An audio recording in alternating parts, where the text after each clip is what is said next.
All right, we'll go ahead and start our 15 minutes of Membean.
All right, we'll go ahead and look at what's due this week.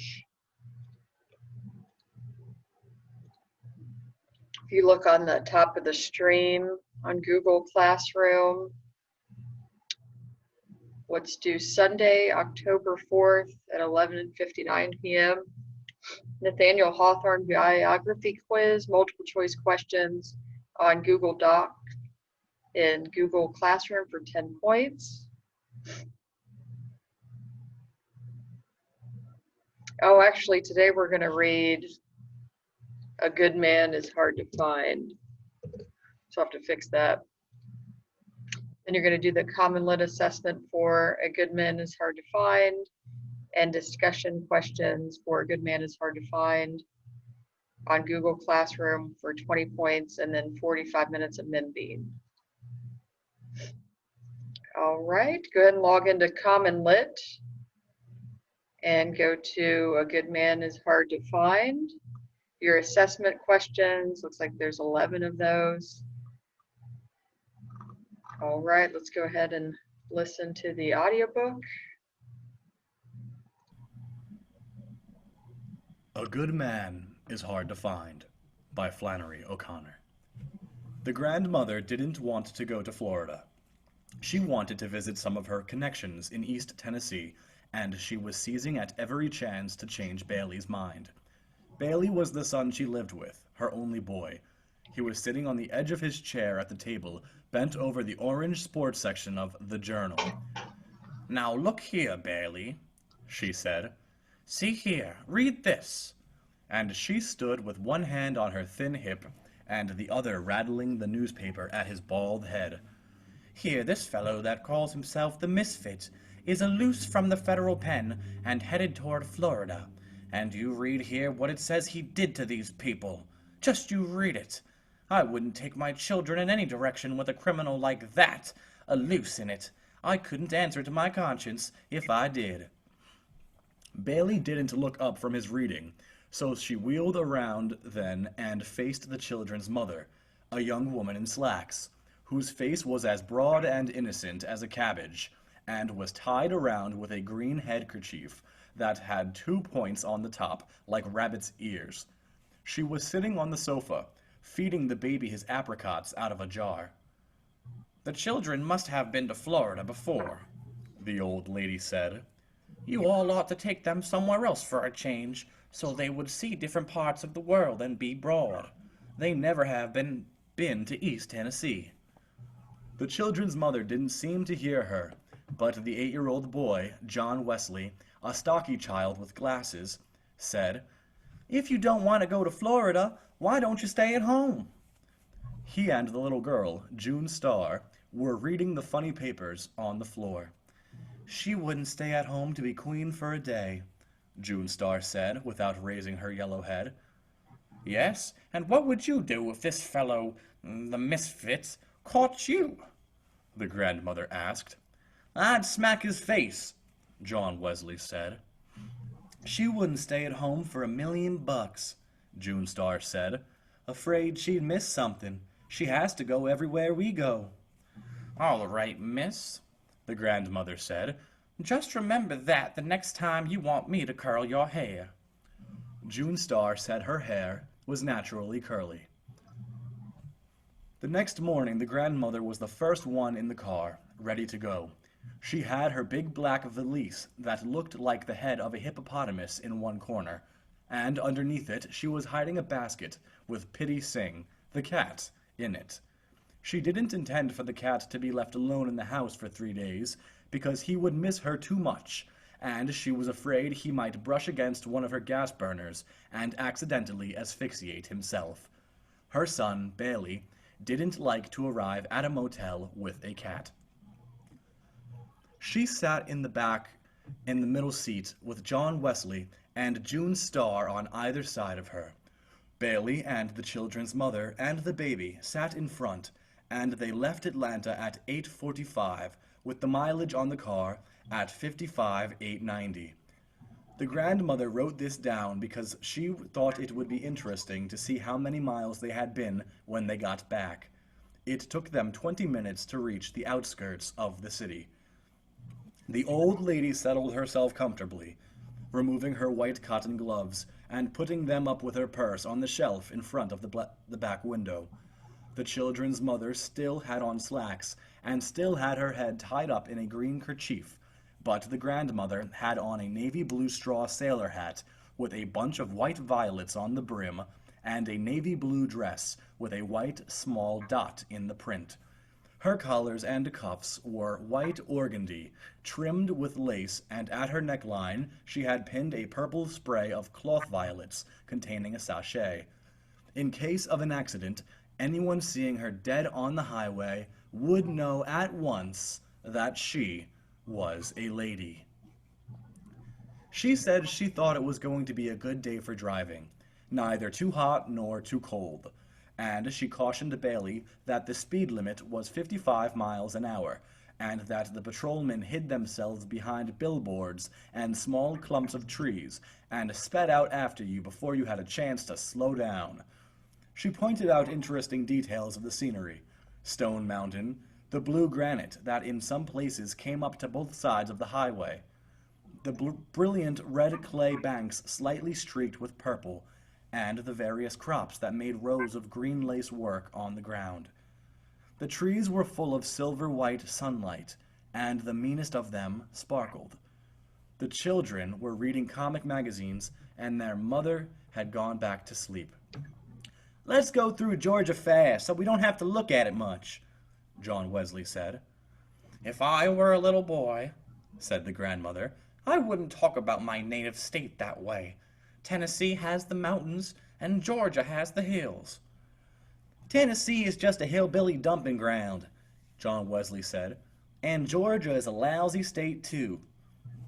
"You said it," June Star said. "In my time," said the grandmother, folding her thin veined fingers, "children were more respectful of their native states and their parents and everything else. People did right then. Oh, look at that cute little pickaninny," she said, and pointed to a Negro child standing in the door of a shack. "Wouldn't that make a picture, now?" she asked, and they all turned and looked at the little Negro out of the back window. He waved. "He didn't have any breeches on," June Star said. "He probably didn't have any," the grandmother explained. "Little riggers in the country don't have things like we do. If I could paint, I'd paint that picture," she said. The children exchanged comic books. The grandmother offered to hold the baby, and the children's mother passed him over the front seat to her. She set him on her knee and bounced him and told him about the things they were passing. She rolled her eyes and screwed up her mouth and stuck her leathery thin face into his smooth, bland one. Occasionally he gave her a faraway smile. They passed a large cotton field with 5 or 6 graves fenced in the middle of it, like a small island. "Look at the graveyard," the grandmother said, pointing it out. "That was the old family burying ground that belonged to the plantation." "Where's the plantation?" John Wesley asked. "Gone with the wind," said the grandmother. "Ha, ha, ha, ha." When the children finished all the comic books they had brought, they opened the lunch and ate it. The grandmother ate a peanut butter sandwich and an olive, and would not let the children throw the box and the paper napkins out the window. When there was nothing else to do, they played a game by choosing a cloud and making the other two guess what shape it suggested. John Wesley took one the shape of a cow, and June Star guessed a cow, and John Wesley said, "No, an automobile," and June Star said he didn't play fair, and they began to slap each other over the grandmother. The grandmother said she would tell them a story if they would keep quiet. When she told the story, she rolled her eyes and waved her head and was very dramatic. She said once, when she was a maiden lady, she had been courted by a Mr. Edgar Atkins Teagarden from Jasper, Georgia.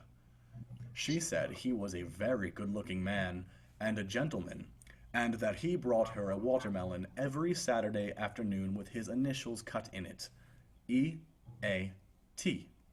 Well, one Saturday, she said, Mr. Teagarden brought the watermelon and there was nobody at home and he left it on the front porch and returned in his buggy to Jasper. But she never got the watermelon, she said, because a nigger boy ate it when he saw the initials E-A-T. This story tickled John Wesley's funny bone, and he giggled and giggled, but June Star didn't think it was any good. She said she wouldn't marry a man that just brought her a watermelon on Sunday. The grandmother said she would have done well to marry Mr. Teagarden because he was a gentleman and had brought Coca-Cola stock when it first came out, and that he had died only a few years ago, a very wealthy man. They stopped at the tower for barbecued sandwiches. The tower was a part stucco and part wood filling station and dance hall set in a clearing outside of Timothy. A fat man named Red Sammy Butts ran it, and there were signs stuck here and there on the building and for miles up and down the highway, saying, "Try Red Sammy's famous barbecue. None like famous Red Sammy's. Red Sam, the fat boy with the happy laugh. A veteran. Red Sammy's your man." Red Sammy was lying on the bare ground outside the tower, with his head under a truck, while a gray monkey about a foot high, chained to a small chinaberry tree, chattered nearby. The monkey sprang back into the tree and got on the highest limb as soon as he saw the children jump out of the car and run toward him. Inside, the tower was a long, dark room with a counter at one end and tables at the other and dancing space in the middle. They all sat down at a board table next to the Nickelodeon, and Red Sam's wife, a tall, burnt brown woman with hair and eyes lighter than her skin, came and took their order. The children's mother put a dime in the machine and played the Tennessee Waltz, and the grandmother said that tune always made her want to dance. She asked Bailey if he would like to dance, but he only glared at her. He didn't have a naturally sunny disposition like she did, and trips made him nervous. The grandmother's brown eyes were very bright. She swayed her head from side to side and pretended she was dancing in her chair. June Star said play something she could tap to, so the children's mother put in another dime and played a fast number, and June Star stepped out onto the dance floor and did her tap routine. "Ain't she cute?" Red Sam's wife said, leaning over the counter. "Would you like to come be my little girl?" "No, I certainly wouldn't," June Star said. "I wouldn't live in a broken down place like this for $1,000,000. And she ran back to the table. "Ain't she cute?" the woman repeated, stretching her mouth politely.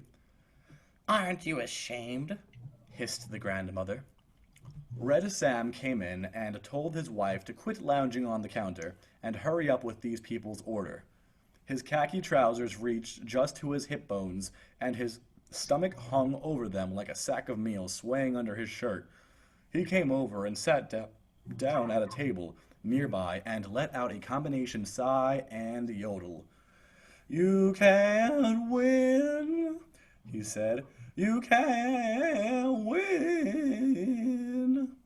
And he wiped his sweating red face off with a gray handkerchief. "These days you don't know who to trust," he said. "Ain't that the truth?" "People are certainly not nice like they used to be," said the grandmother. "Two fellers came in here last week," Red Sammy said, "driving a Chrysler. It was an old beat-up car, but it was a good one, and these boys looked all right to me. Said they worked at the mill, and you know I let them fellers charge the gas they bought. Now why did I do that?" "Because you're a good man," the grandmother said at once. "Yes'm, I suppose so," Red Sam said, as if he were struck with this answer. His wife brought the orders, carrying the 5 plates all at once without a tray, 2 in each hand and 1 balanced on her arm. "It isn't a soul in this green world of God's that you can trust," she said. And I don't count nobody out of that. Not nobody, she repeated, looking at Red Sammy. Did you read about that criminal, the misfit, that's escaped? Asked the grandmother. It wouldn't be a bit surprised if he didn't attack this place right here, said the woman. If he hears about it being here, I wouldn't be none surprised to see him. If he hears it's 2 cents in the cash register, I wouldn't be at all surprised if he... That'll do, Red Sam said. Go bring these people their Coca-Colas. And the woman got off and went to get the rest of the order. A good man is hard to find, Red Sammy said. Everything is getting terrible. I remember the day you could go off and leave your screen door unlatched. Not no more. He and the grandmother discussed better times. The old lady said that, in her opinion, Europe was entirely to blame for the way things were now. She said the way Europe acted, you would think we were made of money, and Red Sam said it was no use talking about it. She was exactly right.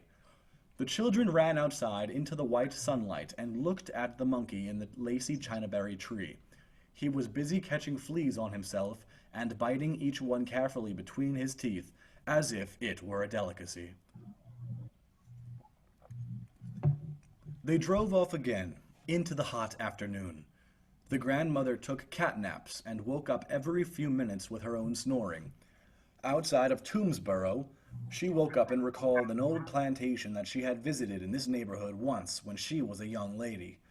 She said the house had 6 white columns across the front, and that there was an avenue of oaks leading up to it, and 2 little wooden trellis arbors on either side, in front, where you sat down with your suitor after a stroll in the garden. She recalled exactly which road to turn off to get to it.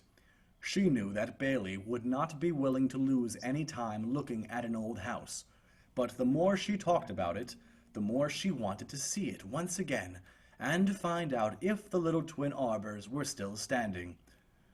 There was a secret panel in this house, she said craftily, not telling the truth but wishing that she were. And the story went that all the family silver was hidden in it when Sherman came through, but it was never found. Hey, John Wesley said, let's go see it. We'll find it. We'll poke all the woodwork and find it. Who lives there? Where do you turn off at? Hey, Pop, can we turn off there? We never have seen a house with a secret panel, June Star shrieked. Let's go to the house with the secret panel. Hey, Pop, can we go see the house with the secret panel? It's not far from here, I know, the grandmother said. It wouldn't take over 20 minutes. Bailey was looking straight ahead. His jaw was as rigid as a horseshoe. No, he said. The children began to yell and scream that they wanted to see the house with the secret panel. John Wesley kicked the back of the front seat, and June Star hung over her mother's shoulder and whined desperately into her ear that they never had any fun, even on their vacation, that they could never do what they wanted to do. The baby began to scream, and John Wesley kicked the back of the seat so hard that his father could feel the blows in his kidney. All right, he shouted, and drew the car to a stop at the side of the road. Will you all shut up? Will you all just shut up for 1 second? If you don't shut up, we won't go anywhere. It would be very educational for them, the grandmother murmured. All right, Bailey said. But get this. This is the only time we're going to stop for anything like this. This is the one and only time. The dirt road that you have to turn down is about a mile back, the grandmother directed. I marked it when we passed. A dirt road, Bailey groaned. After they had turned around and were headed toward the dirt road, the grandmother recalled other points about the house, the beautiful glass over the front doorway and the candle lamp in the hall. John Wesley said that the secret panel was probably in the fireplace. You can't go inside this house, Bailey said. You don't know who lives there. While you all talk to the people in the front, I'll run around behind and get in a window, John Wesley suggested. We'll all stay in the car, his mother said. They turned onto the dirt road, and the car raced roughly along in a swirl of pink dust. The grandmother recalled the times when there were no paved roads, and 30 miles was a day's journey. The dirt road was hilly, and there were sudden washes in it, and sharp curves on dangerous embankments. All at once they would be on a hill, looking down over the blue tops of trees for miles around. Then the next minute, they would be in a red depression, with the dust-coated trees looking down on them. "This place had better turn up in a minute," Bailey said, "or I'm going to turn around." The road looked as if no one had traveled on it for months. "It's not much farther," the grandmother said, and just as she said it, a horrible thought came to her. The thought was so embarrassing that she turned red in the face, and her eyes dilated, and her feet jumped up, upsetting her valise in the corner. The instant the valise moved, the newspaper top she had over the basket under it rose, with a snarl, and Pitty Sing, the cat, sprang onto Bailey's shoulder. The children were thrown to the floor, and their mother, clutching the baby, was thrown out the door onto the ground. The old lady was thrown into the front seat. The car turned over once and landed right side up in a gulch off the side of the road. Bailey remained in the driver's seat with the cat, gray-striped, with a broad white face and an orange nose clinging to his neck like a caterpillar. As soon as the children saw they could move their arms and legs, they scrambled out of the car, shouting, "We've had an accident!" The grandmother was curled up under the dashboard, hoping she was injured, so that Bailey's wrath would not come down on her all at once. The horrible thought that she had had before the accident was that the house she remembered so vividly was not in Georgia, but in Tennessee. Bailey removed the cat from his neck with both hands and flung it out the window against the side of a pine tree. Then he got out of the car and started looking for the children's mother. She was sitting against the side of the red-gutted ditch, holding the screaming baby, but she only had a cut down her face and a broken shoulder. "We've had an accident!" the children screamed in a frenzy of delight. "But nobody's killed," June Star said with disappointment as the grandmother limped out of the car, her hat still pinned to her head, but the broken front brim standing up at a jaunty angle, and the violet spray hanging off the side. They all sat down in the ditch, except the children, to recover from the shock. They were all shaking. "Maybe a car will come along," said the children's mother hoarsely. "I believe I have injured an organ," said the grandmother, pressing her side, but no one answered her. Bailey's teeth were chattering. He had on a yellow sports shirt with bright blue parrots designed in it, and his face was as yellow as the shirt. The grandmother decided that she would not mention that the house was in Tennessee. The road was about 10 feet above, and they could see only the tops of the trees on the other side of it. Behind the ditch they were sitting in, there were many more woods, tall and dark and deep. In a few minutes they saw a car some distance away on top of a hill, coming slowly, as if the occupants were watching them. The grandmother stood up and waved both arms dramatically to attract their attention. The car continued to come on slowly, disappeared around a bend, and appeared again, moving even slower, on top of the hill they had gone over. It was a big, black, battered hearse-like automobile. There were 3 men in it.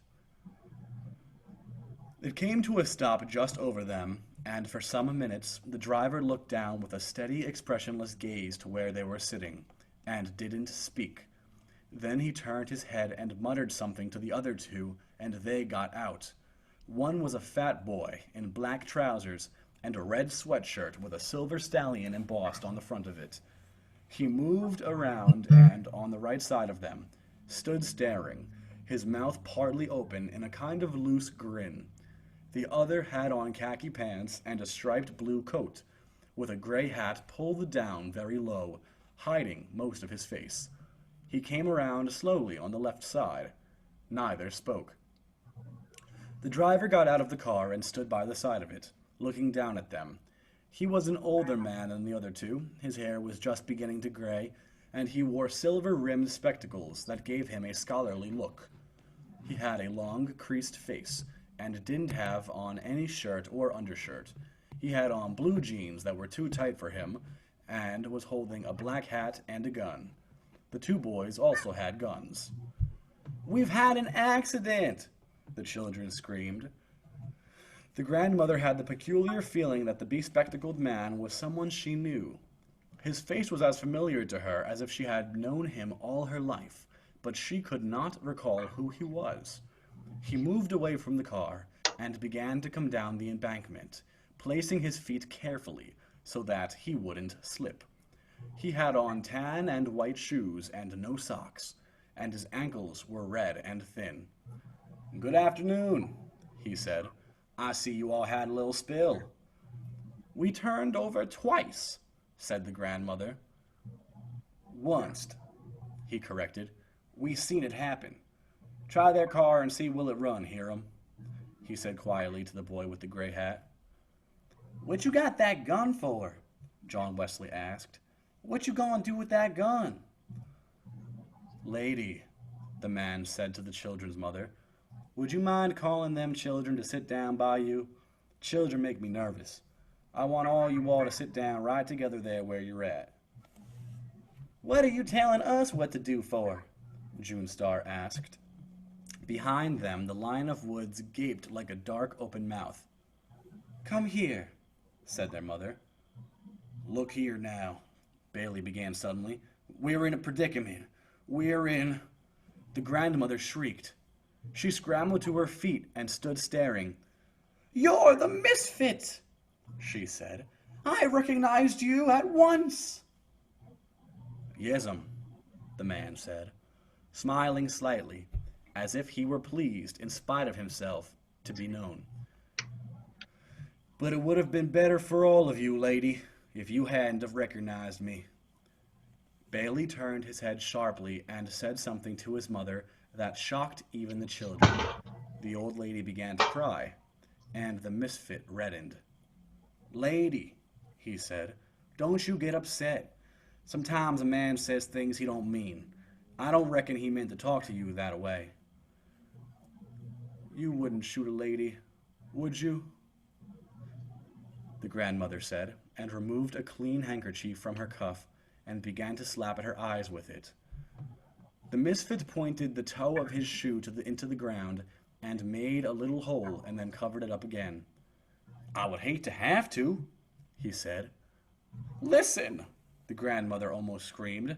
"I know you're a good man. You don't look a bit like you have common blood. I know you must come from nice people." "Yes, ma'am," he said. "Finest people in the world." When he smiled, he showed a row of strong white teeth. "God never made a finer woman than my mother, and my daddy's heart was pure gold," he said. The boy with the red sweatshirt had come around behind them and was standing with his gun at his hip. The misfit squatted down on the ground. "Watch them children, Bobby Lee," he said. "You know they make me nervous." He looked at the 6 of them huddled together in front of him, and he seemed to be embarrassed, as if he couldn't think of anything to say. "Ain't a cloud in the sky," he remarked, looking up at it. "Don't see no sun, but don't see no cloud neither." "Yes, it's a beautiful day," said the grandmother. "Listen," she said, "you shouldn't call yourself the misfit, because I know you're a good man at heart. I can just look at you and tell." "Hush!" Bailey yelled. "Hush! Everybody shut up and let me handle this." He was squatting in the position of a runner, about to sprint forward, but he didn't move. "I appreciate that, lady," the misfit said, and drew a little circle in the ground with the butt of his gun. "It'll take a half an hour to fix this here car," Hiram called, looking over the raised roof of it. "Well, first you and Bobby Lee get him and that little boy to step over yonder with you," the misfit said, pointing to Bailey and John Wesley. "The boys want to ask you something," he said to Bailey. Would you mind stepping back in them woods there with them? Listen, Bailey began. We're in a terrible predicament. Nobody realizes what this is. And his voice cracked. His eyes were as blue and intense as the parrots in his shirt, and he remained perfectly still.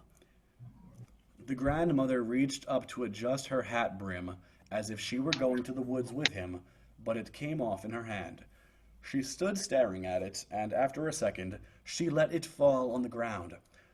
Hiram pulled Bailey up by the arms as if he were assisting an old man. John Wesley caught hold of his father's hand, and Bobby Lee followed.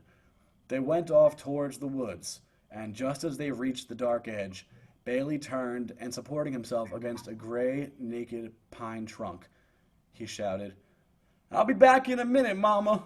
Wait on me." "Come back this instant!" his mother shrilled, but they all disappeared into the woods. "Bailey boy!" the grandmother called in a tragic voice, but she found she was looking at the misfit, squatting on the ground in front of her. "I know you're a good man," she said desperately. "You're not a bit common." "No'm, I ain't a good man," the misfit said after a second if he had considered her statement carefully. "But I ain't the worst in the world neither. My daddy said I was a different breed of dog from my brothers and sisters. You know, Daddy said, it's some that can live their whole life out without asking about it, and it's others has to know why it is. And this boy is one of the latters.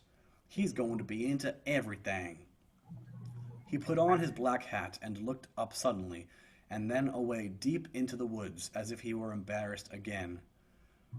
"I'm sorry I don't have a shirt on before you ladies," he said, hunching his shoulders slightly. "We buried our clothes that we had on when we escaped, and we're just making do until we can get better. We borrowed these from some folks we met," he explained. "That's perfectly all right," the grandmother said. "Maybe Bailey has an extra shirt in his suitcase." "I'll look and see directly," the misfit said. "Where are they taking them?" the children's mother screamed. "Daddy was a card himself," the misfit said. "You couldn't put anything over on him. He never got in trouble with the authorities, though. Just had the knack of handling them." "You could be honest, too, if you'd only try," said the grandmother. "Think how wonderful it would be to settle down and live a comfortable life and not have to think about somebody chasing you all the time." The misfit kept scratching in the ground with the butt of his gun as if he were thinking about it. "Yes'm, somebody is always after you," he murmured. The grandmother noticed how thin his shoulder blades were just behind his hat, because she was standing up looking down on him. "Do you ever pray?" she asked. He shook his head. All she saw was the black hat wiggle between his shoulder blades. "No'm," he said. There was a pistol shot from the woods, followed closely by another. Then silence. The old lady's head jerked around. She could hear the wind move through the treetops like a long, satisfied insuck of breath. "Bailey boy!" she called. "I was a gospel singer for a while," the misfit said. "I've been most everything. Been in the armed service, both land and sea, at home and abroad. Been twice married. Been an undertaker. Been with the railroads. Plowed Mother Earth. Been in a tornado. Seen a man burnt alive once." And he looked up at the children's mother and the little girl who were sitting close together, their faces white and their eyes glassy. "I even seen a woman flogged," he said. "Pray, pray," the grandmother began. "Pray, pray." "I never was a bad boy that I remember of," the misfit said in an almost dreamy voice. "But somewheres along the line I done something wrong and got sent to the penitentiary. I was burned alive." And he looked up and held her attention to him by a steady stare. "That's when you should have started to pray," she said. What did you do to get sent to the penitentiary that first time? Turn to the right. It was a wall, the misfit said, looking up again at the cloudless sky. Turn to the left. It was a wall. Look up. It was a ceiling. Look down. It was a floor. I forget what I'd done, lady. I sat there, trying to remember what it was I'd done, and I ain't recalled it to this day. Once in a while, I would think it was coming to me, but it never come. Maybe they put you in by mistake, the old lady said vaguely. No, he said. It wasn't no mistake. They had the papers on me. You must have stolen something, she said. The misfit sneered slightly. Nobody had nothing I wanted, he said. It was a head doctor at the penitentiary. Said what I had done was kill my daddy, but I known that for a lie. My daddy died in 1919 of the epidemic flu, and I never had a thing to do with it. He was buried in the Mount Hopewell Baptist churchyard, and you can go there and see for yourself. If you would pray, the old lady said, Jesus would help you. That's right, the misfit said. Well then, why don't you pray? She asked, trembling with delight suddenly. I don't want no help, he said. I'm doing all right by myself. Bobby Lee and Hiram came ambling back from the woods. Bobby Lee was dragging a yellow shirt with bright blue parrots in it. Throw me that shirt, Bobby Lee, the misfit said. The shirt came flying at him and landed on his shoulder, and he put it on. The grandmother couldn't name what the shirt reminded her of. No, lady, the misfit said while he was buttoning it up. I found out the crime don't matter. You can do one thing or you can do another. Kill a man or take a tire off his car, because sooner or later you're going to forget what it was you done and just be punished for it. The children's mother had begun to make heaving noises as if she couldn't get her breath. Lady, he asked, would you and that little girl like to step off yonder with Bobby Lee and Hiram and join your husband? Yes, thank you, the mother said faintly. Her left arm dangled helplessly, and she was holding the baby, who had gone to sleep, in the other. Hip that lady up, Hiram, the misfit said, as she struggled to climb out of the ditch. And Bobby Lee, you hold on to that little girl's hand. I don't want to hold hands with him, June Star said. He reminds me of a pig. The fat boy blushed and laughed and caught her by the arm and pulled her off into the woods after Hiram and her mother. Alone with the misfit, the grandmother found that she had lost her voice. There was not a cloud in the sky, nor any sun. There was nothing around her but woods. She wanted to tell him that he must pray. She opened and closed her mouth several times before anything came out. Finally, she found herself saying, Jesus, Jesus, meaning Jesus will help you. But the way she was saying it, it sounded as if she might be cursing. Yes'm, the misfit said as if he agreed. Jesus thrown everything off balance.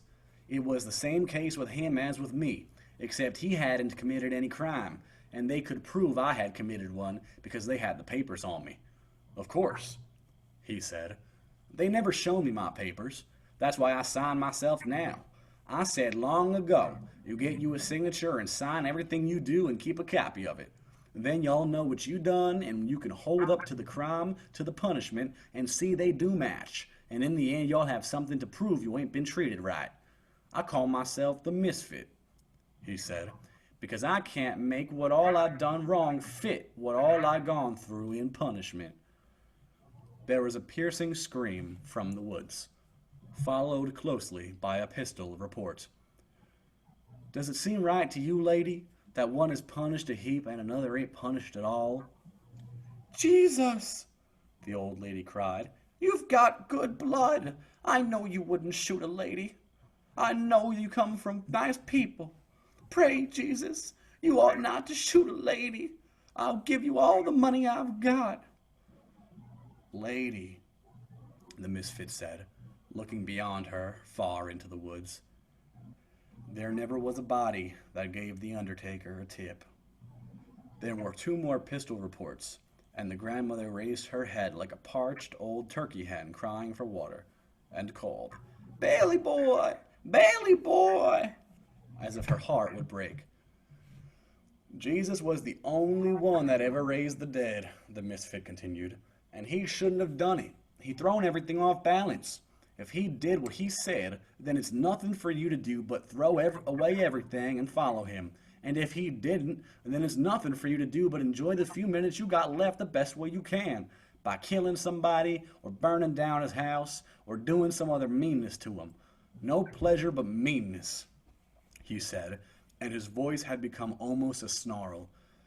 "Maybe he didn't raise the dead," the old lady mumbled, not knowing what she was saying and feeling so dizzy that she sank down in the ditch with her legs twisted under her. "I wasn't there, so I can't say he didn't," the misfit said. "I wished I had have been there," he said, hitting the ground with his fist. "It ain't right. I wasn't there, because if I had been there, I would have known. Listen, lady," he said in a high voice, "if I had have been there, I would have known, and I wouldn't be like I am now." His voice seemed about to crack, and the grandmother's head cleared for an instant. She saw the man's face twisted close to her own, as if he were going to cry, and she murmured, "Why, you're one of my babies! You're one of my own children!" She reached out and touched him on the shoulder.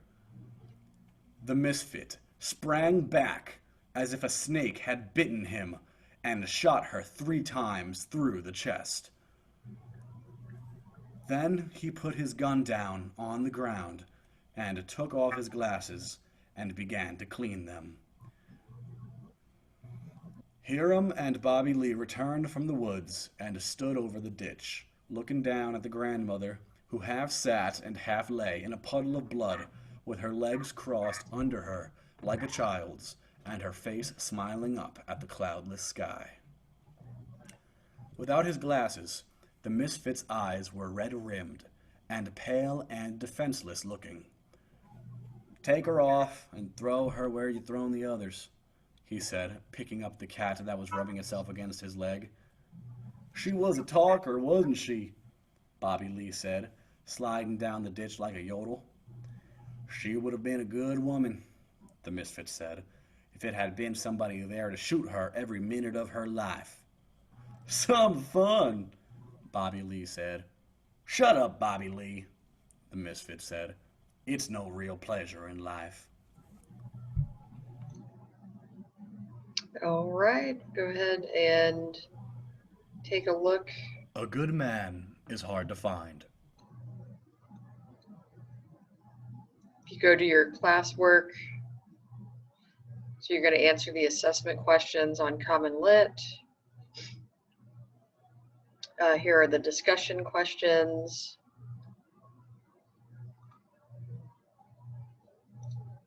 There's also a few more videos here if you're interested. All right, I'll let you go ahead and get started. Hope you have a great day.